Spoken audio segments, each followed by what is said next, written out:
Everybody's good? Yeah. Praise God. What a time to Yeah. praise God. Amen. So let's pray. Heavenly Father, we sense your presence in a mighty way, oh God.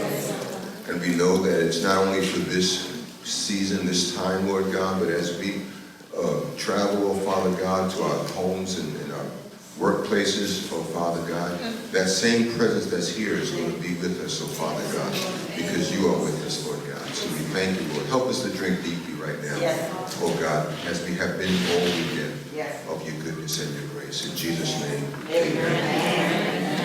So I'm going to talk to you about the sound of joy. Can you say sound? Sound. Amen. Sound. We've talked about, and my wife is going to speak about the shout of joy after. So we've talked about the secret of joy and so forth. But this is the sound of joy. How many of the sound of joy is a sound of victory? Yes. Amen. It's a sound of restoration. And I'm going to take you to a story in Jeremiah, but just before I begin, I'm going to be talking to you not only about the sound of joy, but I'm going to get into the mechanical aspects of sound, the science of sound. Okay. Because sound was created by God. Amen? Amen. We think of science is over here and God is over there, but science gets everything from God. That's Amen? right. Amen. Man has never invented anything. Okay, we say, well, Pastor Corbett, there's, inventions. No. What man did has found what God put here already. That's Amen.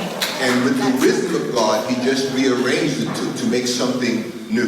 Amen. But man has not created anything from nothing. That's right. Never, ever. Amen? Amen. So we give God a praise for that. Hallelujah. So what I'm going to show you right now is the science of sound. Okay? And how that operates in a spiritual level. Okay? And I want you to see it from a spiritual point of view. And what sound is really is vibration, right? Everything that vibrates makes a sound. Right. Sound cannot exist without something vibrating. And it vibrates in waves. Okay? Everything is a wave. I don't want to be too technical, but when I do like this, okay, what happens is that there's energy here that pushes the ear, and the ear begins to oscillate. The ear travels, okay, and it pushes other ear particles. One particle pushes the other one and say, hey, get out the way. The other one pushes the other one. The other pushes the other one, right? And they go back and forth, and that's a cycle. And that's called 1 megahertz.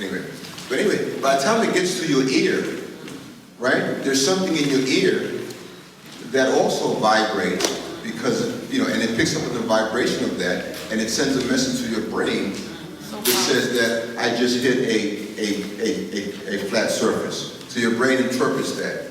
I don't know if that makes sense. Okay? Yes. But so I want you to see how God uses sound to speak to us. His voice is a sound. Amen. God does everything through sound. And I'm going to ask my wife to press play, or somebody just press play of that. What you're going to see is, before you press play, okay, hang on one second. What this is a flat plate. It's like a metal plate. And there are 2 wires that's connected to that plate. And that wire is connected to an oscillating machine that vibrates. And that's what sound does. So it's really sound going into that plate, causing the plate to vibrate. And there's sand on top of that plate. And when that plate vibrates, the places that's not vibrating, the sand moves out of that place into a safe place. Okay? And it's going to create a shape. But it's all based on the sound waves that are going through that metal plate. Okay? And when I was doing that this morning, the Lord gave me what I think is a powerful kind of illustration. He said, Michael, the sand on that plate is our trials and tribulations. The sand is the messy parts of our lives. The things that we just can't figure out, we can't get it straight, you know? And it's all messy. That's the sand. But then when the sound of God, amen, enters that plate, and to me that metal plate is the potter's wheel. That potter's wheel. You know you're on a potter's wheel, amen? How many's on a potter's wheel? Amen. He's forming you. He's shaping you, amen? He's creating his perfect masterpiece in your life, amen? How many can say amen? Amen. So that metal plate is that potter's wheel, and that sand is the things of your life. But when you hear the sound of God, when you hear the voice of God, he begins to take that same mess and turn it into beautiful art. Amen. It says, the Bible says, amen, that all things work together for good to them that love the Lord, are called according to his purpose. Amen. So let's now we can see the video.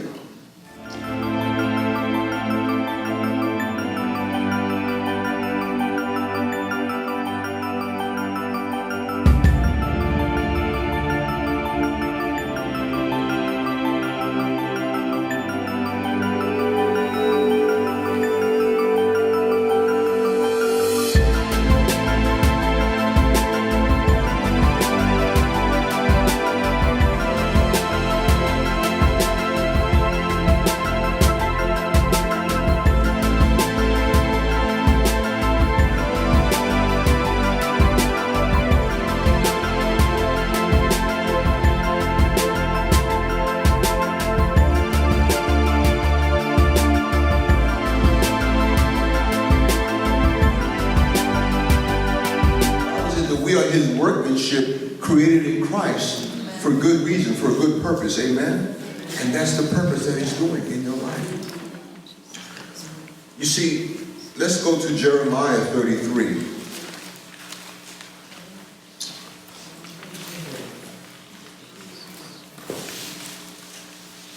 And I'm going to give you a little background about this story. This is the prophet Jeremiah, and the word of the Lord came to Jeremiah.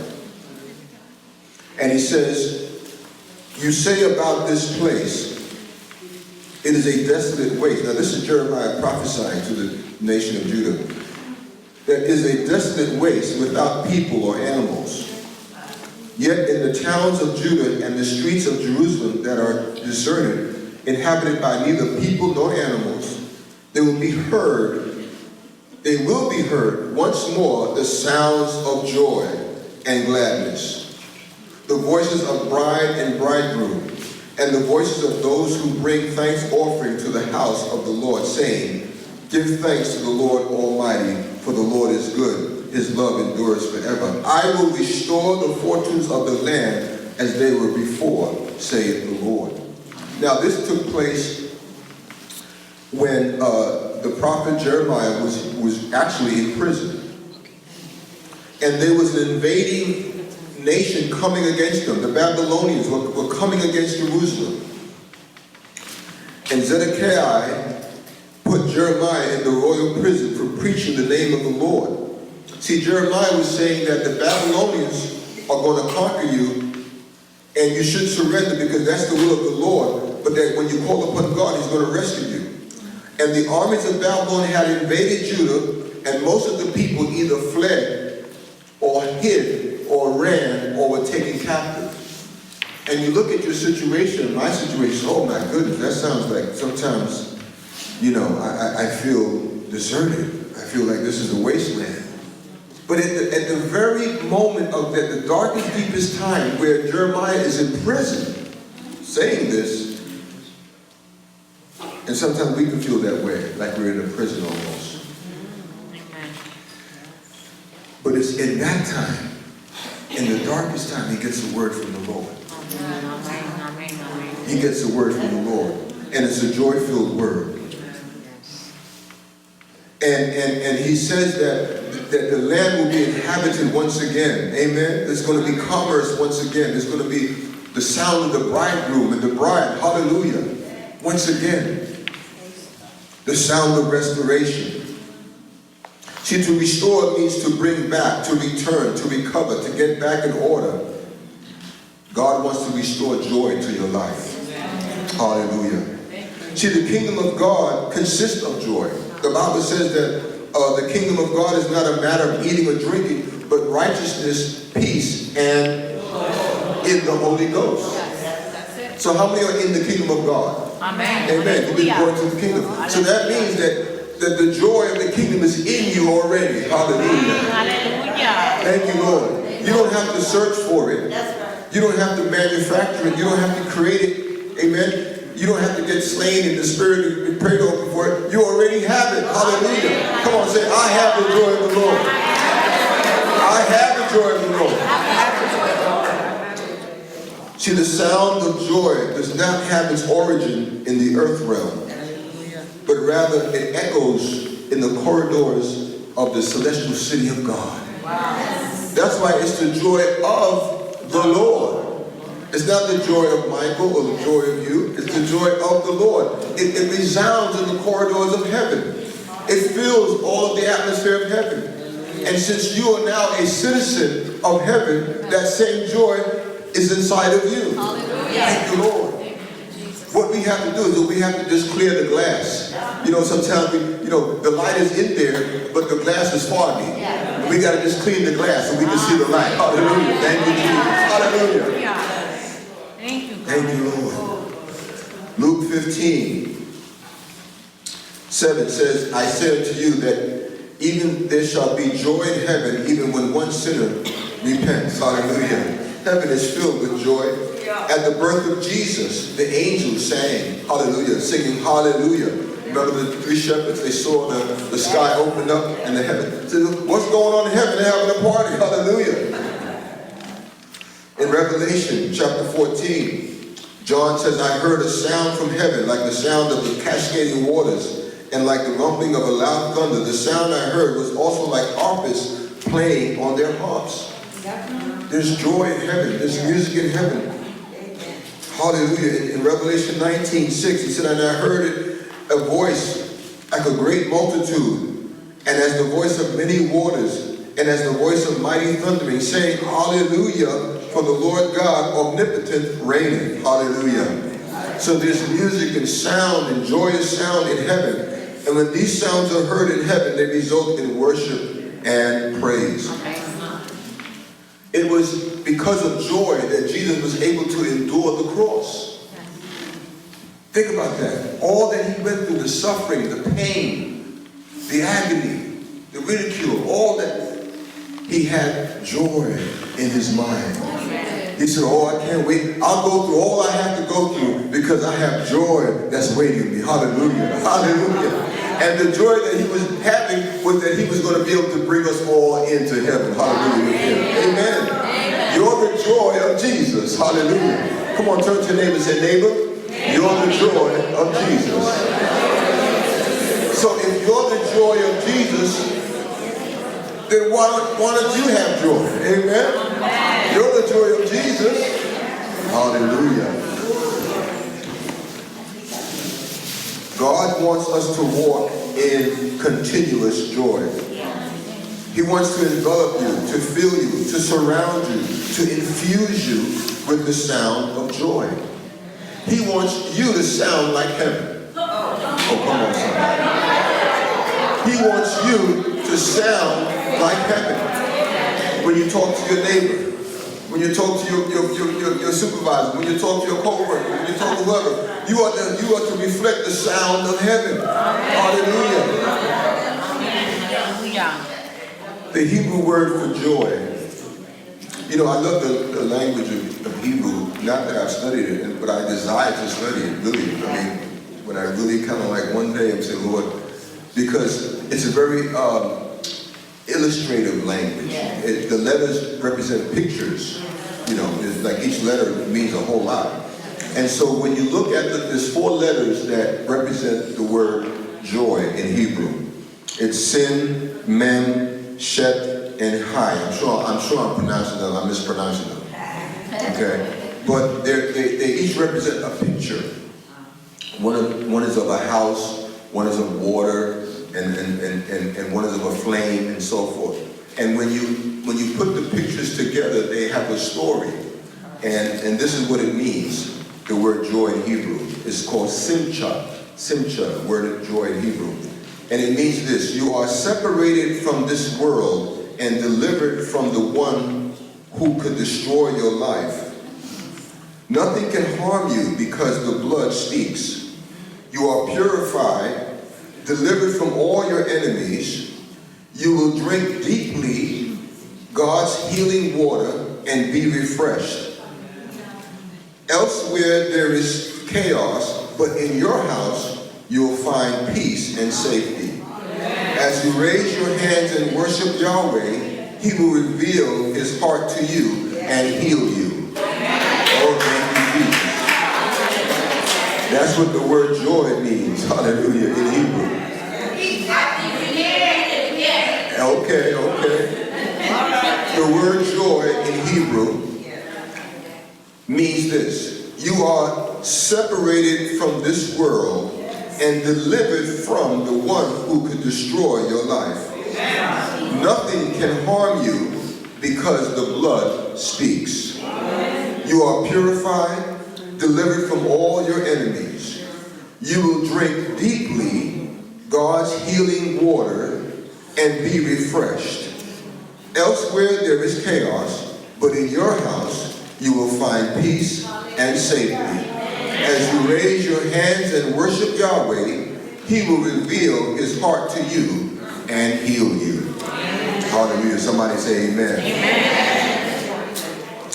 Sound is one of the most amazing and powerful, penetrating and permeating creations of God. You know, you hear, when you stop at a red light and the person next to you is playing their music, is booming, and it comes over to your car, and you can feel the, as much as you try to roll your window up, it still comes through. Because sound penetrates. Sound, that's why it's very careful what we listen to.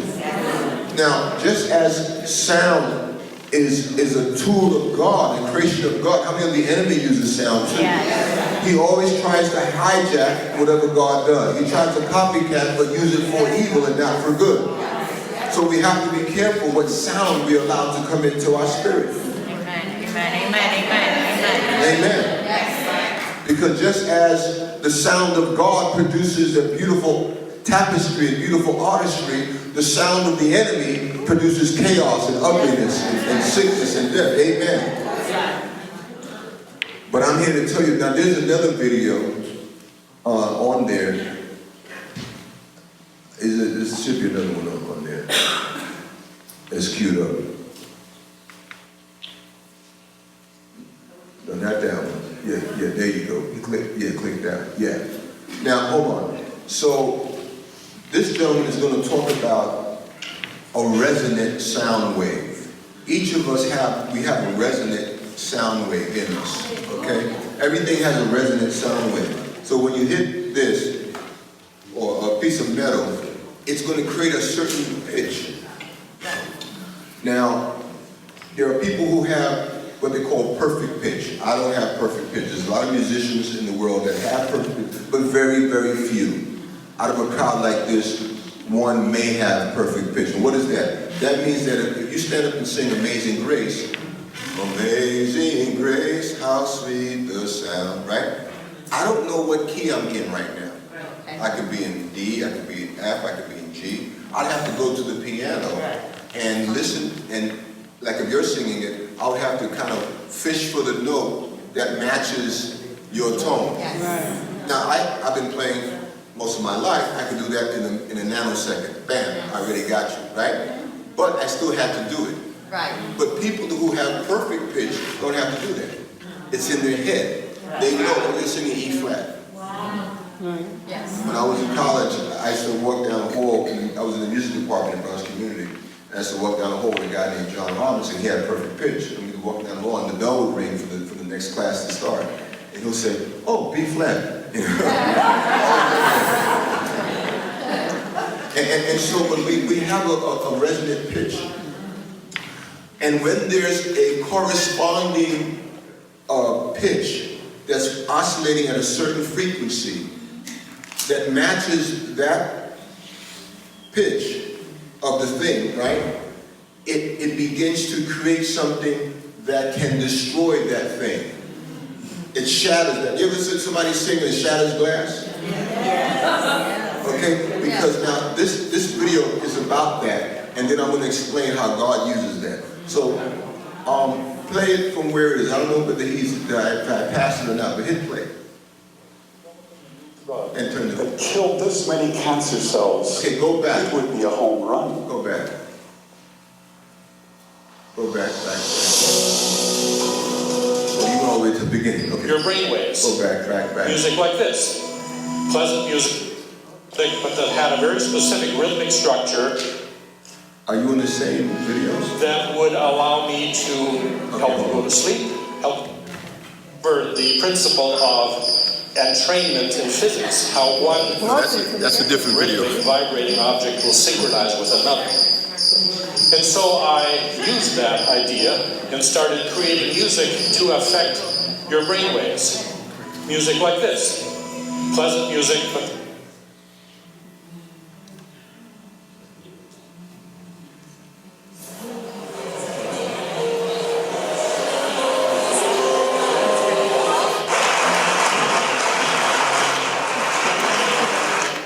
Terrible side effects of toxic be a better way. And we think we may have found it. Spent millions of dollars developing a new drug, sending radiation. We did this fork, putting liters per second, 440 times per second. Have here Okay, this is an interesting message. I'm among friends, so I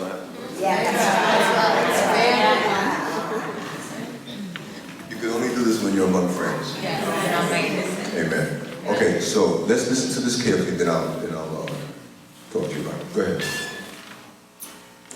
two identical tuning forks, You both can expand, hit that to make it larger. an orchestra tunes to.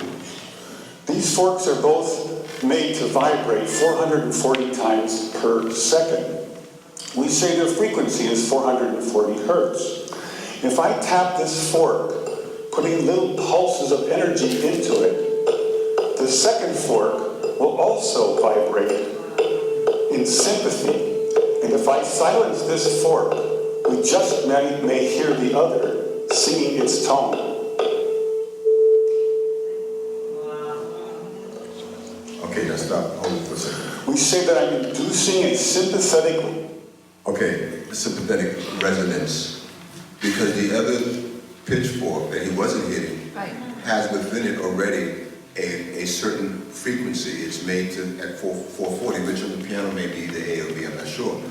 But it's resonant in that, it exists in that. So when he hits that, like the two resonances, like, oh, okay, we're together. And that's why that one was able to sound even though it wasn't being played. Right. Okay, now, go ahead. Resonant vibration in the second fork. It only works because both forks are tuned to the exact same frequency. Now, many of us have seen this very charming young man on the internet who shatters crystal glasses with his powerful voice. But if you watch him carefully, you'll see that first he taps the glass with his finger and listens. The glass sings its natural resonant pitch. Then he takes a deep breath and sings a loud, long note. He induces a resonant vibration in the crystal glass. The vibration grows larger and larger and larger until the glass is shattered. On the other end of the scale, we have a giant bridge made out of concrete and steel, a suspension bridge, the Tacoma Narrows Bridge. Cars and trucks and buses are going over it every day. And unfortunately, where they built this bridge, there was a steady wind blowing across it. And one day this wind induces a small vibration in the bridge, hardly noticeable. But the frequency of the vibration matches the resonant frequency of some part of the bridge, and the vibration gets larger and larger and larger until the bridge collapses into the river below. Okay, you can A stop. destructive resonant frequency. You can stop. Wow. Wow. Think about that. Wow. That within that bridge, there was a resonant vibration, very small, very unnoticeable. And there was a wind that happened to pass through maybe the valley, and somehow that wind created a vibration that matched that small vibration, and it got that wind, it became to get bigger and bigger and bigger, and that wave began to get bigger and bigger in that bridge, the vibration, and the whole bridge came down. Now, everything the enemy has in your life that's evil, that's not good, that's against God, has a resonance to it. In other words, it's called a lie. It's called a lie. He's the father of lies. There's a lie in everything you're struggling with that's not godly. There's a lie in it. Oh, wow. And that lie is resonating at a certain frequency. Come on, somebody. But the Word of God, come on, somebody say the Word of God. When you apply the truth, the vibration of the truth of God, come on, it's going to shatter and break every lie of the enemy. Hallelujah. Thank you, Jesus. Hallelujah. Listen. This is not something that may work, or I don't know. This is science. It works every single time. It's already a done deal. Once you match the frequency, it's going to break. It's going to come down. Whether it's a bridge, whether it's anything that be big or small. And the Word of God is even truer than that. Amen. That when you apply the Word of God every time, amen, you destroy the work of the enemy. You destroy the work of the enemy. You destroy the work of the enemy. You destroy that lie in the name of Jesus. You destroy that in Jesus' name. I don't care whether it's cancer, sickness, whatever, you destroy it in Jesus' name. Hallelujah. Come on, somebody give God a praise. My God, my God. See, the voice of God, the sound of God, the sound of the Word of God is a sound that creates life. Ezekiel heard a sound. Ezekiel heard a sound. He was in a valley of dry bones in Ezekiel 37. And the hand of the Lord was upon him. And he carried him by the Spirit and sat him down in the midst of the valley, which was full of bones. Come on, there's some bones in your valley. Oh, there's some bones in your valley. There's some dry bones in your valley. And he caused me to pass by them round about, and behold, there were very many in the open valley. And he said unto me, Son of man, he said to you, daughter, can these bones live? Hallelujah. Hallelujah. And again he said unto me, he said to prophesy to these bones, and say unto them, O dry bones, hear the word of the Lord. He's quoting another frequency. He's quoting the vibration of heaven. He's quoting the vibration of the Word of God. He's quoting that vibration. And he's speaking to the bones. Hey! And he said, and I will lay sinews upon you, and will bring you flesh upon you, and cover you with skin, and put breath in you, and ye shall live, and ye shall know that I am the Lord. And Ezekiel said, so I prophesied as I was commanded. See, come on, you're commanded to prophesy. You got to speak that word. You got to speak the word. It's not going to work if you don't speak the word. See, you're not speaking the word. You're worrying and oh, help me. Please. No, God said, okay, listen. Speak the word. Speak my word. Speak my word. God put the word in you. Just speak it. Declare it. Remember the weapons of our warfare? What was the sword? What was the sword? The word of God. The word of God. Use your sword. Hallelujah. You're using a shield, but so you got to use your sword. Hallelujah. And he said, so I prophesied as I was commanded. And I prophesied, and there was a noise. Everybody say a noise. I believe that noise came from heaven. Hallelujah. That wasn't a regular noise. That was a heavenly noise. That was a heavenly sound. Amen. And behold, a shaking, and the bones came together, bone to bone. Thank you, Lord. See, there is a sound that God has for you to usher in your destiny and your calling. There's a sound. Perhaps you received it this weekend. Perhaps you received it this morning, or last night, or Friday. There is a sound from heaven that corresponds to what you're going through. It's tuned into that frequency. Hallelujah. When you say, oh, well, nobody understands what I'm going through, God knows. God knows. He's got a sound waiting for you. Whether it's the sound of a mighty rushing wind, or a still small voice, or the blowing of a ram's horn. Hallelujah. Thank you, Jesus. See, there's a sound. And you know, folks are trying to get into heaven. God's trying to get heaven into you. Let me say that again. See, we're so worried about getting into heaven. God's worried about getting heaven into you. Because if I can get heaven, if I get the sound of heaven into you, hallelujah, and you speak like heaven, you sound like heaven, hallelujah. Heaven here on earth. Thank you, Jesus. Because you and I, we're already in the kingdom of God. Amen. We don't get to the kingdom of God when we die. The moment you accepted Christ as your Lord and Savior, you translated out of the kingdom of darkness into the kingdom of the light of God. Hallelujah. Thank you, Lord. The voice of the Lord.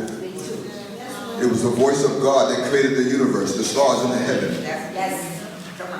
In Psalms, it says that the voice of the Lord is over the waters. The God of glory thunders. The Lord thunders over the mighty waters. The voice of the Lord is powerful. The voice of the Lord is majestic. The voice of the Lord breaketh the cedars. The voice breaks into pieces the cedars of Lebanon. Hallelujah. Psalm 29. Hallelujah. You got it. He makes Lebanon leap like a calf. See, that talks about birth. Amen. He's going to be birthing new things in your life. The voice of God is going to birth new things in you. Thank you, Jesus. See, the sound of joy shifts the atmosphere and creates an opening in heaven. Do you notice that when the prophets needed to prophesy, they would call a minstrel? Yes. They would call, amen, someone to, remember David played his harp for the prophet Samuel. Yes. In Samuel chapter 16, verse 23, it says, whatever the evil spirit from God bothered Saul, remember Saul, King Saul? David would play his harp, and Saul would relax and feel better. And the evil spirit would go away. Hallelujah. See, that evil spirit would go away. He said, I better get out of here because I feel a resonance wave coming at me. I feel a wave is getting ready to destroy me. I better get going. Hallelujah. He can't stand in the presence of the word of God. Hallelujah. Thank you, Jesus. Elijah in 2 Kings chapter 3, verse 14, Elijah said, as surely as the Lord Almighty lives, whom I serve, if I did not have respect for the presence of Jehoshaphat, king of Judah, I would not even pay attention to you. But he says, but now bring me a harpist. And while the harpist played, the hand of the Lord came upon Elijah. See, what was happening when that harpist played? Amen. I believe in that there was a portal of heaven opening up. Amen. Amen. A portal began to open up. See, when you begin to worship God, when the dance ministers, amen, like last night, it was so beautiful when you were ministering. Amen. I believe there was a portal of heaven opening up where the blessings of God begin to come down, that the prophecies of God begin to come down. Amen. Where the promises of God begin to come down. Amen. Where the word of God begins to put a word in your spirit because there's an opening. That's why, amen, it creates an atmosphere. See, that's why you need to worship in your home. And the best time to worship is in the darkest hour. See, some of you, it's the darkest hour, and you stop, you say, oh man, this is too much. You stop worshiping, you stop reading the word. No, that's the time. Jeremiah got that word. He got that word that there's new life coming, that there's new, where he's in prison, in the darkest time. That's the time. I believe that, and I wrote it down on a piece of paper, but I believe that, how did I put it? That the sound of heaven resonates the most in the atmosphere of darkness. The sound of heaven resonates the most in the time of darkness. The deeper the darkness, the more the sound of heaven resonates. Hallelujah. Come on, ladies. You know when you went to that store to buy that diamond ring, and the guy behind the counter, he said, hold on a second. And he took that ring and shined it up, and then he got the box, but he made sure that there was a black velvet underneath in that box, right? So when you put that ring on it, it'll pop. Whoa! Hallelujah. So yeah, I want that one. Hallelujah. See, the light of God in you shines the brightest in the darkness. In the darkness, that's not the time to give up. That's not the time to slow down. That's the time to push and say, Lord God, I give you praise. I worship you, Lord. I worship you, Lord. And as you begin to worship God, amen, amen, the vibration of heaven, hallelujah, it picks up a vibration. So, oh, wait a minute, hold on, somebody's worshiping me. Somebody's praising me, hallelujah. Isn't that what Jesus did when he was walking? He was walking in the crowd, and he said, wait a minute, somebody touched me. He picked up a vibration. He said, wait a minute. That vibration is the same as the vibration in heaven. Hallelujah. Thank you, Jesus. The sound of joy. Hallelujah. I'm wrapping it down now. Thank you, Lord. The sound of heaven travels through the atmosphere of faith. The sound of heaven travels through the atmosphere of faith. Now, science will tell you that in the universe, you can't hear sound in the black space of the universe. And the reason why is because there are no particles. There's no air. Sound only travels through like air, where there's particles. Air, water particles, solid particles, or gas particles. Okay? But in a vacuum, there's nothing to push against. There's no particles traveling. So you can't hear sound in outer space. But I believe that the atmosphere of heaven doesn't need that. Amen? Because God created all that stuff. Amen? He's over that. Remember Jesus when he was in the boat and the waves were going on there? And he's sleeping in the boat, you know. And the disciples said, Jesus, get up, get up, get up. You're going to die. Jesus got up and said, oh, ye of little faith. Didn't he speak to the wind and the waves? Okay, guys, take it easy, calm down. Hallelujah. If he can do that, what can he do in your life? Hallelujah. When you begin to worship him, when you begin to praise him, hallelujah. Thank you, Lord. God is surrounded by sound. In heaven, the angels cry, holy, holy, holy. Thank you, Lord. And when you begin to worship God, this is my last point, when you begin to worship God, you begin to match the resonance of heaven. You begin to match what's going on in heaven. And when you match what's going on in heaven, you start a cycle. Just like that cycle began to, it matched the bridge and blew it up. When you match the frequency of heaven, the worship that's going on in heaven, amen, that frequency is going to come down into your situation and it's going to destroy everything that's not of God. It's going to destroy everything that the enemy has set up. It's going to destroy every barrier, everything that the enemy has set up is going to kill it in Jesus' name. Because you tuned in to the frequency of heaven, the sound of joy. God bless you.